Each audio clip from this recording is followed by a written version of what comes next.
Shalom, salam sejahtera buat kita semua.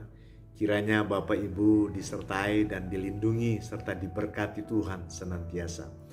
Pada kesempatan ini saya ingin menyampaikan renungan singkat buat kita semua. Saya ambil dari kitab Hakim-Hakim 19 sampai 20. Saya beri judul renungan pada kesempatan ini adalah peperangan disertai dengan pengorbanan menghasilkan kemenangan dan penuaian yang besar.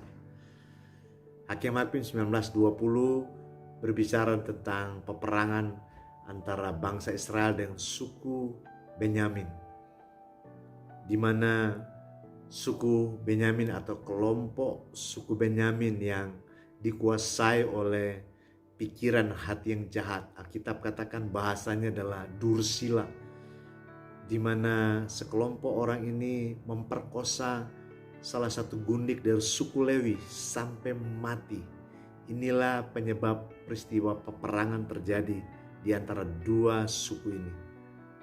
Alkitab ceritakan dalam pertempuran atau peperangan ini, bangsa Israel yang meninggal 38.000 orang.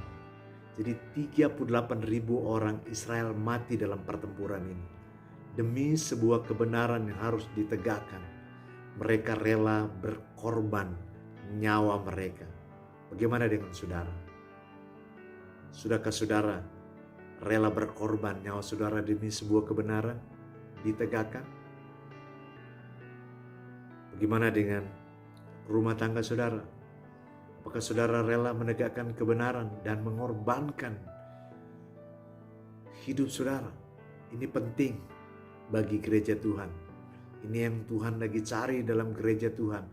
Memiliki anak-anak Tuhan yang punya hati yang militansi demi kebenaran ditegakkan di tengah-tengah dunia ini. Yang kedua saudara, apa yang membuat bangsa Israel menang dalam pertempuran? Yang kedua adalah bangsa Israel selalu memberikan penghormatan tingkat tinggi kepada Tuhan yang mereka sembah dan kebenaran yang mereka yakini dan percayai. Itu dibuktikan dari kitab Hakim-Hakim pasal yang ke-20 ayat yang ke-27. Firman Tuhan bunyinya seperti ini. Dan orang-orang Israel bertanya kepada Tuhan. Pada waktu itu ada di sana tabut perjanjian Allah, dan Pinehas bin Eleazar bin Harun menjadi imam Allah pada waktu itu. Kata mereka, haruskah kami maju sekali lagi untuk berperang melawan Bani Benyamin, saudara kami itu, atau haruskah kami menghentikan itu? Jawab Tuhan, majulah, sebab besok aku menyerahkan mereka ke dalam tanganmu. Saudara, yang kedua, bangsa Israel menang dalam pertempuran mereka karena mereka melibatkan Tuhan di dalam setiap pertempuran mereka. Saudara, bangsa Israel sangat menghormati Tuhan, sangat menghormati kebenaran, melebihi dari segalanya. Bagaimana dengan saudara? Apakah saudara memberikan penghormatan kebenaran itu dalam perjalanan hidupan saudara hari lepas hari saudara? Bagi Tuhan, orang yang memberi penghormatan kepada Tuhan dan kebenaran, mereka akan melihat kemenangan yang luar biasa. Di Alkitab diceritakan ada pemimpin yang tidak menghormati Tuhan. Alkitab katakan malaikat datang menampar seorang raja yang tidak menghormati Tuhan. Bagi Tuhan, penghormatan kepadanya segala-galanya. Jadilah anak-anak Tuhan yang mau berkorban.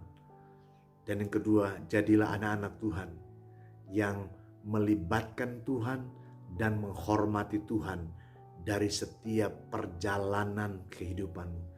Dalam setiap perjalanan kehidupan saudara, libatkan Tuhan di dalamnya dan hormati Tuhan melebihi dari segalanya. Kau akan lihat kemenangan besar terjadi di dalam perjalanan kehidupan saudara. Pembelaan Tuhan yang besar terjadi dalam setiap pertempuran saudara. Tuhan Yesus memberkati kita semua, 4 keturunan dan beribu-ribu keturunan. Amin. Amin.